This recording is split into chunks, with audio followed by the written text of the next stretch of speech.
وسلام على عباده الذين اصطفى أما بعد فأعوذ بالله من الشيطان الرجيم بسم الله الرحمن الرحيم أمن خلق السماوات والأرض وأنزل لكم من السماء ماء فأنبتنا به حدائق ذات بهجة ما كان لكم أن تنبتوا شجرها أإله مع الله بل هم قوم يعدلون أمن جعل الأرض قرارا وجعل خلالها أنهارا وجعل لها رواسي وجعل بين البحرين حاجزا أإله مع الله بل أكثرهم لا يعلمون أمن يجيب المضطر إذا دعاه ويكشف السوء ويجعلكم خلفاء الأرض أإله مع الله قليلا ما تذكرون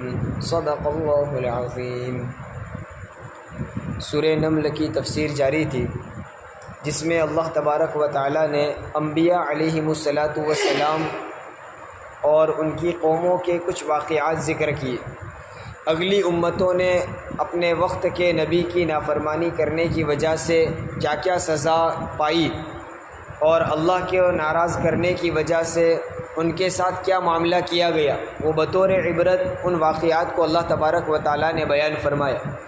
ان واقعات کو ذکر کرنے کے بعد اب اللہ رب العزت کچھ سوالوں کی شکل میں اپنے صفات اور اپنی قدرت کو بیان کرتے ہیں کہ جس طرح اگلی امتوں نے اللہ تعالیٰ کو چھوڑ کر غیر اللہ کی عبادت کرنے کی وجہ سے سزا پائی، آپ بھی سوچئے، امت محمدیہ کو کہا گیا کہ آپ بھی سوچئے کہ کیا اللہ کے جو صفات ہم بیان کر رہے ہیں وہ اور وہ لوگ جن کو اپنا معبود سمجھتے تھے ان دونوں میں یہ صفات یکساں طور پر پائے جاتے ہیں؟ اللہ تعالیٰ کے علاوہ جن کی وہ لوگ عبادت کرتے تھے کیا وہ اللہ کے ساتھ شریک کرنے کے لائق ہے؟ اللہ تبارک و تعالیٰ اپنے صفات بیان کر کے بتلانا چاہتا ہے کہ میری ذات ان صفات کی اور ایسی قدرت کی مالک ہے، کیا اللہ کو چھوڑ کر جن کی تم عبادت کرتے ہو ان میں بھی وہ صفات ہے؟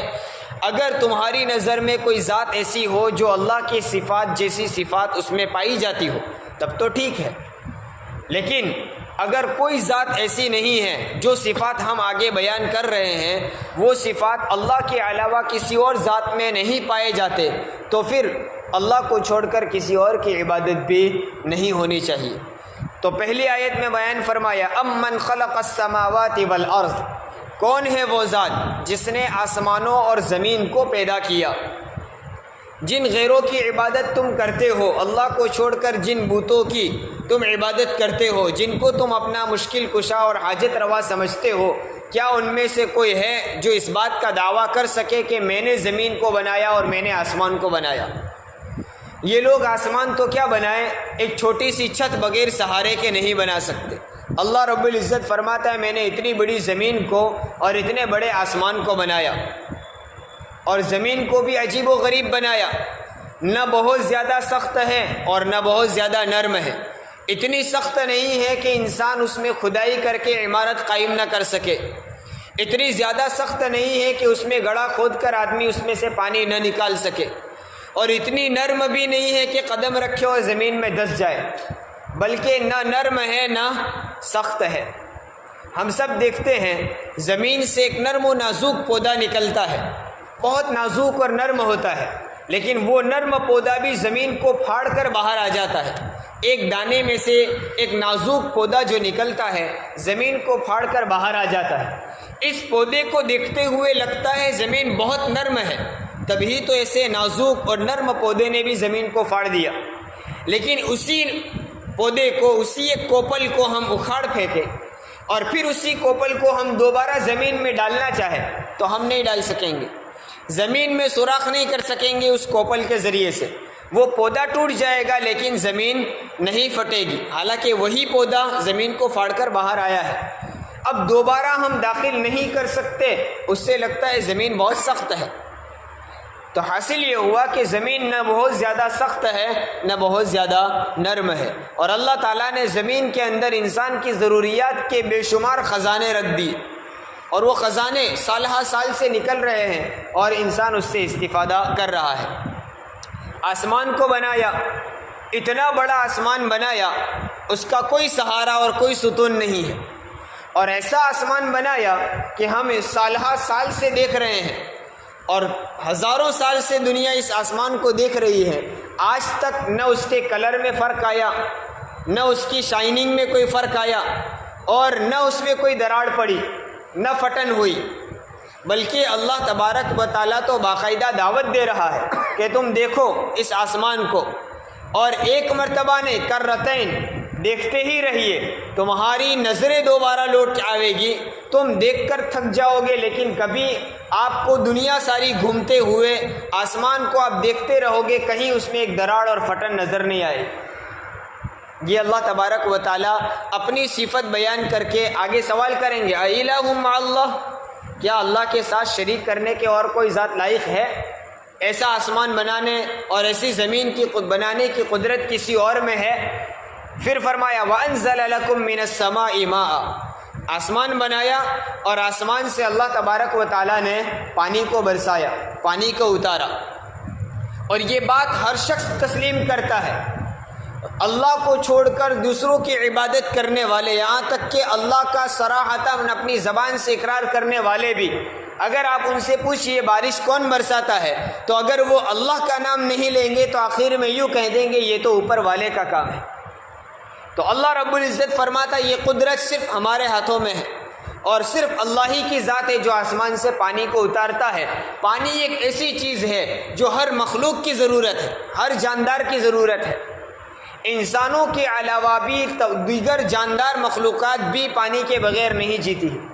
اللہ رب العزت نے اس ساری مخلوقات جاندار کی ضرورت کو آسمان کے ذریعے سے پانی برسا کر پورا فرما دیا۔ اور پانی برسانا ایک نعمت ہے، لیکن اسی نعمت میں اللہ تبارک و تعالیٰ کی ہزاروں نعمتیں چھپی ہوئی ہیں۔ عجیب و غریب انداز میں اللہ تبارک و تعالیٰ پانی کو اتارتا ہے۔ ہم ہمیشہ دیکھتے ہیں کبھی بھی بارش جب برستی ہے تو وہ ہمیشہ قطروں کی شکل میں برستی ہے، کبھی ایسا نہیں ہوا کہ ایک ساتھ پانی اتر گیا ہو۔ جیسا کہ ہم نل کھولتے ہیں تو پانی ایک ساتھ نکلنا شروع ہو جاتا ہے، قطرہ قطرہ نہیں نکلتا، لیکن بارش جب برستی ہے ہمیشہ قطروں کی شکل میں برستی ہے، چونکہ اگر ایک ساتھ چٹان کی طرح، ایک بڑی پاٹ کی طرح پانی اتار دیا جاتا تو ہماری یہ ساری عمارتیں ختم ہو جاتی، انسان کے اوپر وہ پانی برستا، انسان مر جاتا، لیکن قطروں کی شکل میں برسایا، یہ اللہ تعالیٰ کی قدرت ہے۔ پھر پانی اتنی اونچائی سے برستا ہے، ہم سب کا تجربہ ہے، جتنی اونچائی سے کوئی چیز چھوڑی جائے اور پھینکی جائے، نیچے پہنچتے پہنچتے اس کی رفتار بڑھتی جاتی ہے۔ معمولی اونچائی سے کوئی چیز پھینکی جائے تو اس کی رفتار اسپیڈ کم ہوگی، بڑی اونچی عمارت سے کوئی چیز نیچے پھینکی جائے تو نیچے پہنچتے پہنچتے اس کی رفتار کہیں زیادہ تیز ہو جاتی ہے۔ آسمان سے اتنی اونچائی سے بادلوں سے بارش برستا ہے، اتنی اونچائی سے پانی نیچے پہنچتے پہنچتے اس کی رفتار تو اتنی بن جانی چاہیے کہ یہ ہماری چھتوں کو پھاڑ کر زمین کی گہرائی میں اتر جائے، لیکن پھر بھی ہم دیکھتے ہیں پانی کی رفتار اتنی زیادہ نہیں ہے۔ گویا اللہ تبارک و تعالیٰ نے درمیان میں فضا میں گویا ایسے اسپیڈ بریکر لگا دیے کہ وہ اس کی اسپیڈ کو توڑ کر آہستہ سے مناسب رفتار سے زمین تک پہنچتے ہیں۔ تو دیکھیے ہم تو صرف دیکھتے ہیں کہ پانی برس گیا، بس یہ اللہ تعالیٰ کی قدرت ہے، لیکن اسی قدرت میں اللہ کی کئی ایک قدرتیں چھپی ہوئی ہے۔ اللہ فرماتے ہیں وَأَنزَلَ لَكُم مِّنَ السَّمَاءِ مَاءً، کون ہے جس نے آسمان سے پانی کو برسایا؟ آسمان پر پانی آیا کہاں سے؟ آسمان پر اتنا اسٹاک کہاں سے جمع ہوا؟ ہاں سائنسداں کہیں گے کہ سمندر سے گرمی کے موسم میں بھاپ اٹھتی ہے اور وہ بھاپ آسمان تک پہنچتی ہے، اس کے ذرات جمع ہوتے ہیں اور بادل کی شکل میں آ جاتے ہیں، پھر اس میں سے پانی برستا ہے۔ یہ اللہ تبارک و تعالیٰ نے دنیا کو ایک سبب کے تحت جاری رکھا ہے، کسی نہ کسی چیز کا کوئی نہ کوئی سبب ہوا کرتا ہے، تو یہ اسباب میں کا ایک سبب ہے۔ لیکن سوچنے کی چیز ہے کہ سمندر پر جو تپش اور جو کرنیں سورج کی پہنچتی ہے وہ سورج پیدا کرنے والا کون؟ اس کی کرنوں کو سمندر کی سطح تک پہنچاتا کون ہے؟ پھر اس کرنوں اور اس کی تپش کی وجہ سے اس میں بھاپ کون بناتا ہے؟ وہ بھاپ اٹھا کر آسمان تک کون لے جاتا ہے؟ پھر اس بھاپ کو بادل کی شکل میں تبدیل کر کے جگہ جگہ برسانے والی ذات کون ہے؟ اس کے پیچھے کس کی کون سی ذات کار فرما ہے؟ ان ساری چیزوں میں غور کرنے سے پتہ چلے گا کہ اللہ تبارک و تعالی ہی ہے جو ان بارش کے نظام کو چلا رہا ہے۔ اچھا، اگر وہ بارش آسمان کی بھاپ سے سمندر کی بھاپ آسمان پر اٹھتی ہے اور پھر اس میں سے بارش برستی ہے، تو ایسا کیوں نہیں ہوا کہ وہ کرنیں اور وہ تپش سمندر پر پہنچی، اس سے بھاپ اٹھی، وراڑ اٹھی اور آسمان پر گئی اور پھر وہیں برس گئی ہو؟ حالانکہ جس جگہ سمندر ہے اس کے علاوہ دنیا بھر کے تمام حصوں میں بارش برستی ہے۔ ان شہروں میں، ان علاقوں میں جہاں سمندر ہی نہیں ہے وہاں بھی بارش برستی ہے۔ تو ان بادلوں کو حکم کون دیتا ہے کہ تم چل کر فلاں علاقے میں جاؤ، تم چل کر فلاں بستی میں جاؤ اور وہاں برسو؟ جہاں جس طرح کی ضرورت ہے اللہ رب العزت وہاں پانی پہنچا رہا ہے۔ یہ اللہ تعالیٰ کی قدرت ہے۔ اللہ ہم سے سوال کر رہا ہے، وَأَنزَلَ لَكُم مِّنَ السَّمَاءِ مَاءً، کون ہے وہ ذات جس نے آسمان سے پانی کو برسایا؟ پھر پانی برسا کر کیا کیا؟ فَأَنبَتْنَا بِهِ حَدَائِقَ ذَاتَ بَهْجَةٍ، ہم نے اس پانی کے ذریعے سے رونق دار باغات بنا دیے۔ پانی زمین پر برسا، زمین پر برسنے کے بعد اس سے گلے پیدا ہوئے، پھل پھول پیدا ہوئے اور رونق دار باغات بنا دیے۔ ایک ہی قسم کا پانی، ایک ہی باغ میں ایک ہی قسم کا پانی پہنچ رہا ہے، لیکن ہر درخت سے الگ قسم کا پھل پیدا ہوتا ہے، الگ الگ گلے پیدا ہوتے ہیں، کہیں گیہوں، کہیں چاول، کہیں اور الگ الگ قسم کے پودے بنائے اور الگ الگ پودوں میں الگ الگ قسم کے پھل پیدا کیے۔ پھر ہر پھل کا رنگ الگ، ہر پھل کی خوشبو الگ، ہر پھل کی میٹھاس اور اس کا ذائقہ الگ، حالانکہ پانی ایک ہی قسم کا ہے۔ ایک قسم کے پانی سے الگ الگ ذائقے کہاں سے آئے؟ یہ اللہ تعالیٰ نے بنائے کہ ہم نے ایسے باغات پیدا کر دیے جن باغات کے پیدا کرنے کی تم میں قدرت نہیں تھی۔ مَا كَانَ لَكُمْ أَن تُنبِتُوا شَجَرَهَا، تمہارے بس کی بات نہیں تھی کہ تم اس کا کوئی ایک درخت بھی پیدا کر کے دکھاؤ۔ اللہ رب العزت کہتے ہیں ہم نے یہ پیدا کیے، اور یہ انسان کی ضرورت کے لیے پیدا کیا۔ قسم قسم کے گلے اور قسم قسم کے پھل سے انسان اپنی غذا کے طور پر استعمال کر کے اپنی زندگی گزار رہا ہے۔ تو ان ساری چیزوں کے پیچھے کارفرما کون ہے؟ جن کی تم عبادت کرتے ہو وہ یا ہم؟ اللہ تبارک و تعالیٰ سوال کر رہا ہے، الہ مع اللہ، کیا اللہ کے ساتھ شریک کرنے کے لائق اور کوئی بھی ذات ہے تمہاری نظر میں ہے جس نے زمین پیدا کی ہو؟ تمہاری نظر میں اللہ کے علاوہ کوئی ذات ہے جس نے آسمان پیدا کیا ہو، بارش کا یہ عجیب نظام چلایا ہو، پھر باغات پیدا کیے ہو، گلے اور پھل فروٹ پیدا کیے ہو؟ تمہاری نظر میں اللہ کے علاوہ کوئی ایسی ذات ہے؟ الہ مع اللہ، اگر ہے تو پھر اس کے اللہ کے ساتھ ساتھ اس کی عبادت کی جا سکتی ہے۔ لیکن حقیقت یہ ہے کہ ان سارے سوال قائم کرنے کے بعد ہر عقل مند اور باشعور شخص اس کہنے پر مجبور ہو جائے گا کہ یہ تو صرف اللہ ہی کر سکتا ہے۔ پھر اس کے باوجود اللہ کے علاوہ کی عبادت کیوں؟ بل ہم قوم یعدلون، بلکہ یہ وہ لوگ ہیں جو حد سے گزرے ہوئے ہیں، یہ سیدھے راستے سے بھٹکے ہوئے ہیں، اسی وجہ سے یہ لوگ کرتے ہیں۔ ورنہ اللہ تعالیٰ نے ہر انسان کو اتنی عقل اور شعور دیا ہے کہ وہ اپنی عقل سے سوچے اور اپنی سمجھ بوجھ کا استعمال کرے تو صاف طور پر واضح ہو جائے گا کہ اللہ ہی وہ ذات ہے جو عبادت کرنے کے لائق ہے۔ یہ توحید کے دلائل اللہ تبارک و تعالیٰ نے بیان کیے۔ پھر مزید سوال کیا، امن جعل الارض قرارا، کون ہے وہ ذات جس نے زمین کو ٹھہرنے کی جگہ بنا دیا، تمہارے قیام کی جگہ بنایا کہ زمین میں انسان بستے ہیں، اپنے رہنے کے لیے مکان بناتے ہیں، ٹھہرا دیا قرار کے لیے، ہر وقت زمین میں حرکت پیدا نہیں کی کہ انسان اس پر قائم نہ رہ سکے۔ اللہ رب العزت نے زمین کو انسان کے ٹھہرنے کی جگہ بنایا، وجعل خلالها انہارا، اور اس کے درمیان میں نہریں بنا دی جہاں پانی جمع ہوتا ہے۔ جیسا کہ میں نے ابھی کہا، اللہ رب العزت نے بارش کی ایک نعمت میں ہزاروں نعمتیں چھپا رکھی ہے، عجیب طرح سے نظام چلایا۔ بارش کے ذریعے سے پانی برستا ہے اور وہ ہماری ضرورت ہے، لیکن پانی ایک ایسی چیز ہے جو سال کے ہر دن ہمارے لیے ضروری ہے۔ کوئی دن ایسا نہیں ہے جس میں انسان کو پانی کی ضرورت نہ پڑے، پورا سال ہر دن انسان کو ضرورت پڑتی ہے، اور دنیا میں لاکھوں کروڑوں انسان بستے ہیں، ہر انسان کو، ہر جاندان کو پانی کی ضرورت ہے اور روزانہ کی ضرورت ہے۔ اگر روزانہ کی ضرورت کے مطابق پورا سال روزانہ بارش برسائی جاتی تو انسان پریشان ہو جاتا۔ پورا سال بارش نہیں برستی ہے، 4 مہینے بارش کا موسم ہے، ان میں بھی اگر 2 دن 3 دن لگاتار بارش ہو جائے تو ہم اکتا جاتا ہے کہ اب رک جائے تو اچھا۔ اگر پورا سال روزانہ بارش برسائی جاتی تو انسان کتنا پریشان ہو جاتا، حالانکہ ہماری ہی ضرورت ہے۔ اللہ تعالیٰ نے اپنی قدرت کے پیش نظر بارش کے کچھ ایام مقرر کر دیے، اتنے ایام اتنے مہینے بارش ہوگی۔ اب ضرورت تو ہم کو پورے سال کی ہے، اگر سال میں 4 مہینے بارش برستی ہے تو باقی مہینوں کا کیا؟ اگر اللہ تعالیٰ ہمیں یوں پابند بنا دیتا کہ ہم 4 مہینے بارش برسائیں گے، ان 4 مہینوں میں تم سے جتنا ہو سکے اتنا پورے سال کے لیے پانی اسٹاک کر لینا، اپنے پاس بھر کر رکھ لینا، تو ہم اتنی ٹنکیاں کہاں سے لاتے جو پورا سال پورا ہو سکے؟ اس میں بھی ہماری دشواری تھی۔ تو اللہ تبارک و تعالیٰ نے پورا سال بارش نہیں برسایا چند ایام چند مہینے، لیکن اس کے باوجود پورے سال کا نظام بنا دیا۔ کیسے نظام بنا دیا؟ بارش اللہ تعالیٰ برساتا ہے، اولاً تو ٹیلوں پر پہاڑوں پر وہ بارش کا پانی برف کی شکل میں جم کر رک جاتا ہے، پھر وہاں سے آہستہ آہستہ پگھلتے ہوئے رستا ہے اور وہ نالیوں کی شکل میں، جھرنوں کی شکل میں زمین پر آتا رہتا ہے، اور انسان اس سے اپنی پانی کی ضرورت کو پورا کرتا ہے۔ جس دن بارش برسا، جن ایام میں بارش برسا، ان دنوں میں اپنی حیثیت کے مطابق انسان نے اپنا پانی جمع کر لیا۔ باقی دنوں میں کیا؟ تو وہ پہاڑوں پر ٹیلوں پر جمع شدہ برف کی شکل میں پانی انسان حاصل کرتا ہے۔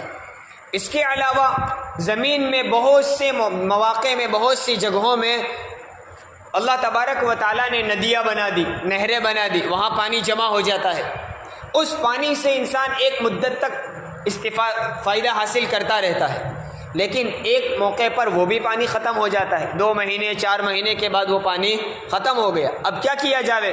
تو اللہ رب العزت نے زمین میں وہ صلاحیت رکھ دی کہ بارش کا پانی برستا ہے، وہ زمین اس پانی کو جذب کر لیتی، اپنے اندر کھینچ لیتی ہے۔ اب انسان کو جب ضرورت پڑتی ہے زمین میں گڑھا کھود کر، کنواں کھود کر، بور کھود کر پانی نکال لیتا ہے۔ اچھا، پانی کے اللہ تبارک و تعالیٰ نے زمین میں وہ صلاحیت رکھی کہ وہ پانی کو کھینچ لیتی ہے اور اپنے اندر اتار لیتی ہے۔ تو ہونا تو یہ چاہیے تھا کہ جب بارش برسا، پانی اندر اترتا گیا، 6 مہینے 8 مہینے کے بعد تو پانی کتنی گہرائی میں پہنچ جاتا۔ اگر اس میں پانی جذب ہوتا ہی رہتا، نیچے اترتا ہی رہتا، تو 4-5 مہینے کے بعد تو اتنا گہرائی میں پانی اتر جاتا کہ ہم اس کو حاصل نہ کر سکتے۔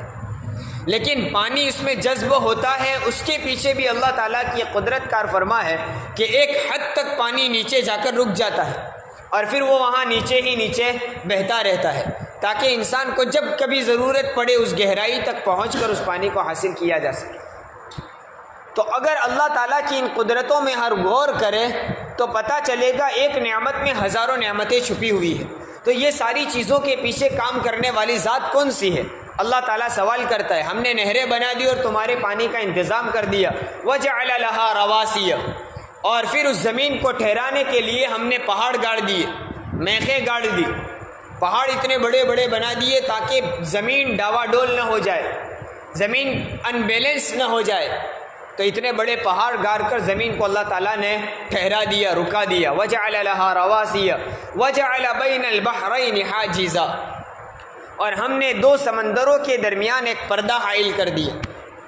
اللہ تبارک و تعالیٰ نے میٹھے اور سمندر کے پانی کے درمیان ایک قسم کا ایسا پردہ قائم کر دیا جس کو انسان کی آنکھیں نہیں دیکھ سکتی، اور یہ انسان کا تجربہ ہے۔ جہاں جہاں دیکھیے، ایک پہلی بات تو یہ ہے کہ اللہ رب العزت نے پورے سمندر کو نمکین کھارا بنایا، کڑوا بنایا، میٹھا پانی نہیں ہے۔ کبھی کبھی یہ سوال ہوتا ہے کہ اللہ نے اس کو میٹھا بنا دیا ہوتا تو بارش کی بھی کوئی پریشانی نہ ہوتی اور ہم اسی سے پانی حاصل کرتے رہتے، آرام سے ہمیں پانی مل جاتا۔ یہ ہمارے ذہنوں میں یہ سوال ہوتا ہے، لیکن اللہ رب العزت کا سمندر کو نمکین کھارا بنانا، اس میں بھی اللہ کی قدرت ہے۔ اللہ نے انسان کے فائدے کے لیے بنایا ہے۔ اس لیے کہ ہمارا مشاہدہ ہے ہر میٹھی چیز بہت جلد خراب ہو جاتی ہے۔ ہماری کھانے پینے کی چیزوں میں بھی جو چیزیں میٹھی ہوتی ہے وہ چیزیں بہت جلدی خراب بھی ہو جاتی ہیں، اور جتنے میٹھے ہونے کی وجہ سے جتنی اس کی خوشبو ہے، خراب ہونے کے بعد اتنی ہی اس کی بدبو ہو جایا کرتی ہے۔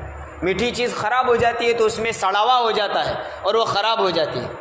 پوری کائنات میں پانی اور زمین کو اگر دیکھا جائے تو زمین ایک حصے میں ہے اور 3 حصوں میں پانی پھیلا ہوا ہے۔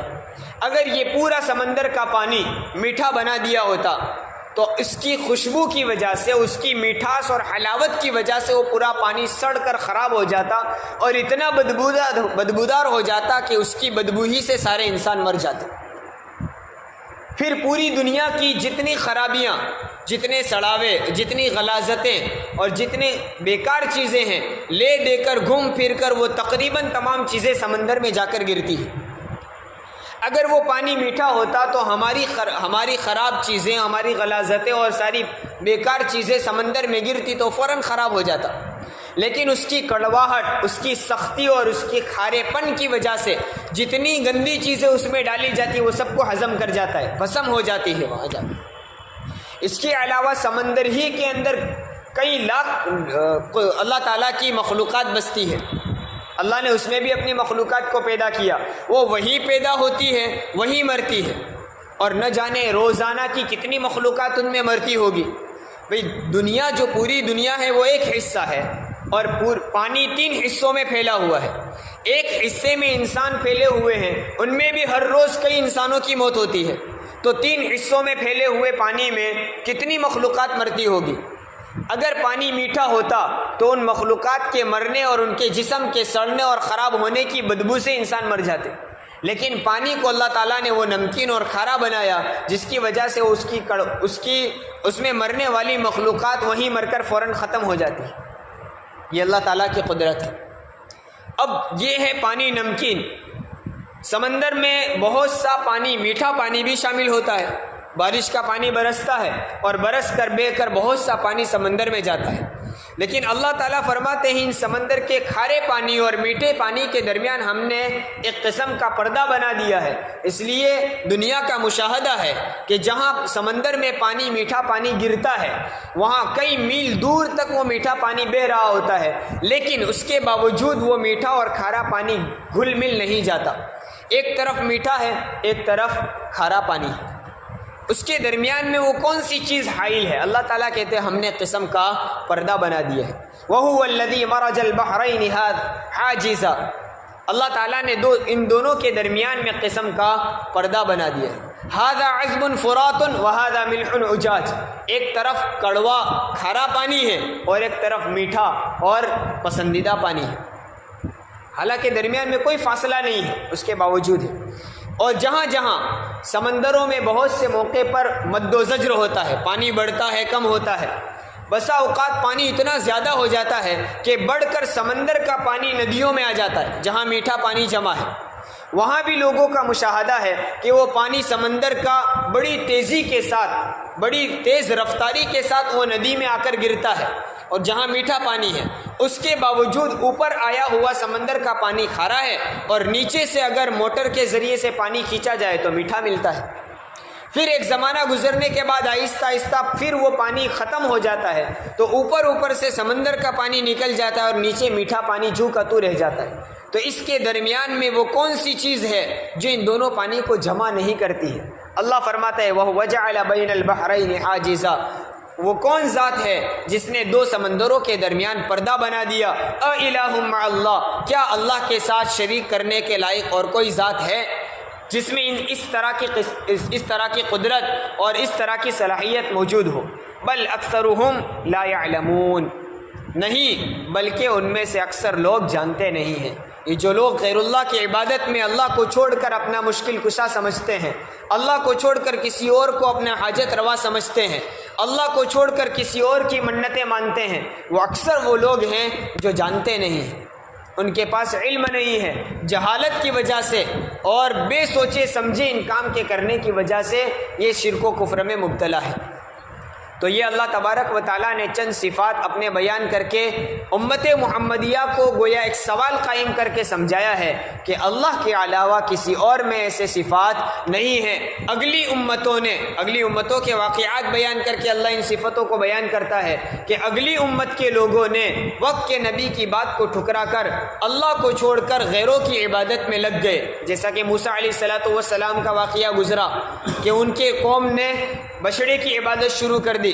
سلیمان علیہ السلام کا واقعہ گزرا، ملکہ بلقیس کا واقعہ گزرا کہ وہ سورج کی عبادت میں لگے ہوئے تھے۔ تو جن قوموں نے وقت کے نبی کی بات کو نہیں مانا، اللہ کے علاوہ کسی اور کے سامنے اپنا سر جھکانے لگے، وہ ہمیشہ ہلاک اور برباد ہوئے۔ اللہ وہ ذات ہے جن کے یہ صفات بیان کیے ہیں، اور یہ صفات اللہ کے علاوہ کسی اور میں نہیں ہے۔ معلوم یہ ہوا عبادت کرنے کے لائق، سر جھکانے کے لائق صرف اللہ کی ہے، اللہ کی ذات ہے جس کے سامنے سر جھکایا جائے۔ اللہ تبارک و تعالی قرآن کا صحیح پیغام سمجھنے اور عمل کرنے کی ہمیں توفیق عطا فرمائے۔ سبحان اللہ۔